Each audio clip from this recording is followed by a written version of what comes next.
Hello, chess friends, and welcome to that Chess channel, and welcome to the Opera Euro Rapid Chess Tournament 2021. We're back now in the semi-finals, and we're following again the match game between Magnus Carlsen and Maxime Vachier-Lagrave. So yesterday, Magnus Carlsen won the first match game. In the second match game, we had 2 draws and then one win by Maxime Vachier-Lagrave with a huge blunder by Magnus Carlsen. We are now in the game 4 of the second day, and Magnus needs now 1 win.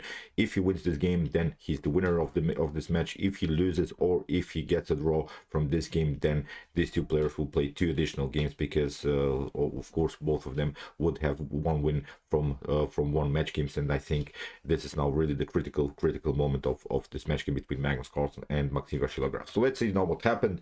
Here Magnus opened with the move d4, and Maxime responds with the move knight to f6.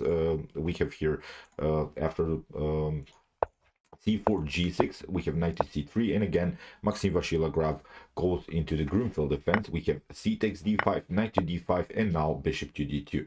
So Magnus goes now again in a similar line like yesterday. He plays again his bishop to d2 variation. It's maybe not the most often and most popular played line, but it's a pragmatic choice, because you see now after bishop to g7, again e4, and here knight to b6 is of course the main move here, and Magnus goes now bishop to e3. The idea about this line is to prevent this move c5. The move c5, I've explained it also yesterday, is the main line of the Grunfeld. We are breaking the pawn structure, but that's only possible when white has built here a c3 d4 pawn chain. Then we want to crack the position with the move c5. So castling, we have a4 by Magnus, we have a5. Maxime blocks, because if you allow your opponent here, if you play maybe a passive move c6 or something, then a5, and here I think white will have great space here on the queen side, so that's why you have to prevent this idea. It's a good choice here by Maxime Vachier-Lagrave. And now h3. We have to play h3, I think, because the knight to f3 will follow, and then you're vulnerable to some pins. If you don't play the move h3, then bishop to g4. After knight to f3, then in some occasions you could also see bishop takes f3, queen to f3, and then this d4 pawn could be a long-term weakness. So knight to c6, we have knight to f3. You see Maxime Vachier-Lagrave simply attacks further this central pawn structure that white has built here. If you try to advance the pawn on d5, it's not so good. Then knight to e5 will happen, and you see you cannot control anymore the c4 square. If you try b3, then you see the long diagonal will get open. There are even some opportunities with the knight to f3, discover the attack, and then maybe to take out this pawn. So advancing the pawn in order to attack the knight is not a good choice. Maybe in a later stage of the game this could happen, when you maybe have secured first the king, when you have secured maybe your knight on c3 and similar stuff. So knight to f3, we have knight to b4 by Maxime, and now bishop to e2. Magnus is preparing now castling, and now c6. This move c6 is actually the preparation to play the move bishop to e6, because if you play bishop to e6, then you could maybe kick away with the d5 move. Now Maxime Vachier-Lagrave has first of all occupied a very important square now on the board. This knight can only be kicked away by another minor piece. This knight cannot be kicked kicked away anymore by some pawns, because Magnus doesn't have anymore the c4 pawn, the c pawn, and has also advanced the a4 pawn. So this knight is cemented here. In order to kick away the knight, you have to play maybe something like knight to a2, but it's a simple loss of tempo. So here castling, we have now this idea bishop to e6, and now knight to g5 played by Magnus Carlsen. It's a very nice attack, but here Maxime Vachier-Lagrave again finds a great idea how to escape from this bishop to c4, forcing a further simplification. I think it's a great choice, because we want to get rid of these bishops and then maybe continue the game with a powerful bishop against this pawn on d4. That's the main Grunfeld theme, sort of attacking the pawn on d4, trying to further attack this weakness, trying maybe even in some occasions to break the position with e5 and c5. This could be also long-term possibilities. What we can notice now, that Magnus doesn't have so much space with the queen. The queen doesn't have good scores. You cannot play queen to d2, because then you're vulnerable to some knight to c4 ideas. If you, for instance, play queen to d2, then maybe bishop to e2 could happen. After knight to e2, then knight to c4. And here probably the best way is maybe even to retreat. Knight to f3, after bishop to e2, then maybe queen to e2, and this could be protectable. But Magnus played now rook to c1, and Maxime played rook to c8, developed again a new piece. You see how Maxime Vachier-Lagrave uses this principle, playing with the last piece that hasn't played so far in the game. It's very important in chess to activate all of your pieces.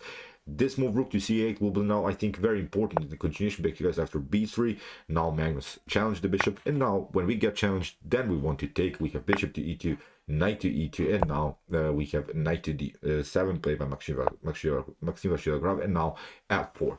Magnus creates, of course, now further spaces. We have h6, knight to f3, and now e6. But you have to compete now. There are maybe in some occasions some sacrificing lines with f5. But so far it's not possible. Even if you get this move f5 here after e takes f5, maybe you could try here e takes f5, but now I think you weakening here the square d5, and this knight gets cemented here. Simply we don't have to react. If we take g takes f5, then we weakening maybe the king too much, but the square d5, I think that's the goal. And maybe you can even try something like rook to e8, attacking both of these pieces on the e file. So far a breakthrough motif is not possible here for white. White has to be patient. White has to prepare this move a little bit further. Here knight to e5. What Magnus is trying to do is creating here after potential knight to e5, maybe something like d takes e5. He's trying to create sort of a 5 versus 2 pawn majority and get maybe somehow this knight here on c4. When that happens, then the knight could be cemented on a very, very active square on d6. This would be the main target, I think, in black's position. After remove of a knight to e5, Maxime Vachier-Lagrave played now a very, very interesting move, c5. This move is an actually pawn sacrifice, because Magnus, I think, fell for a little bit into Maxime Vachier-Lagrave's trap. The best way here to proceed is to move knight to c4, and it leads now into normal line, I think, with preparations to play the move d6. If c takes d4 can happens, then we can simply take knight takes d4, or bishop to d4 would be the possibility. But Magnus simply took knight takes d7, and I think he fell into a little bit Maxime Vachier-Lagrave's trap, because after queen to d7, Magnus thought that he could actually take. Still, the evaluation is about equal, but now what happened, it's a very, very nice attack that Maxime Vachier-Lagrave has prepared here. He played the move queen to c6, and he attacks now the pawn on e4.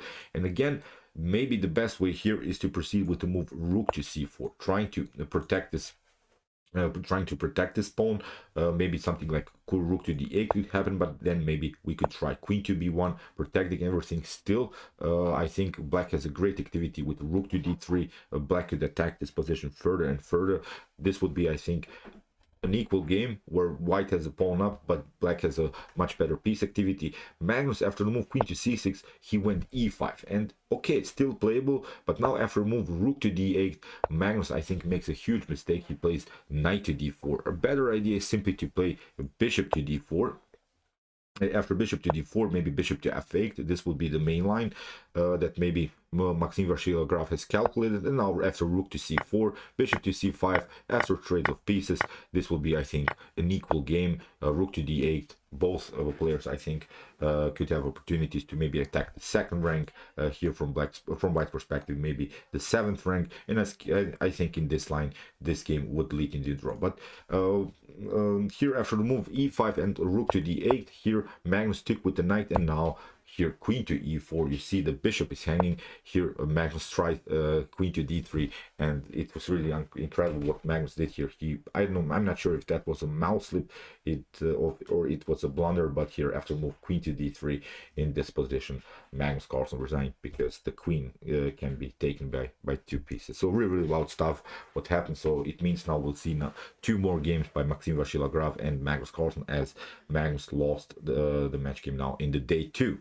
Okay, we'll see now what will happen in the additional games. If you want to see more games from this tournament, check out my coverage so far. Here's the link. And if you want to see maybe some other content, check out my best chess games of all time series. Here's also the link. And if you like this content, don't forget to subscribe to my channel.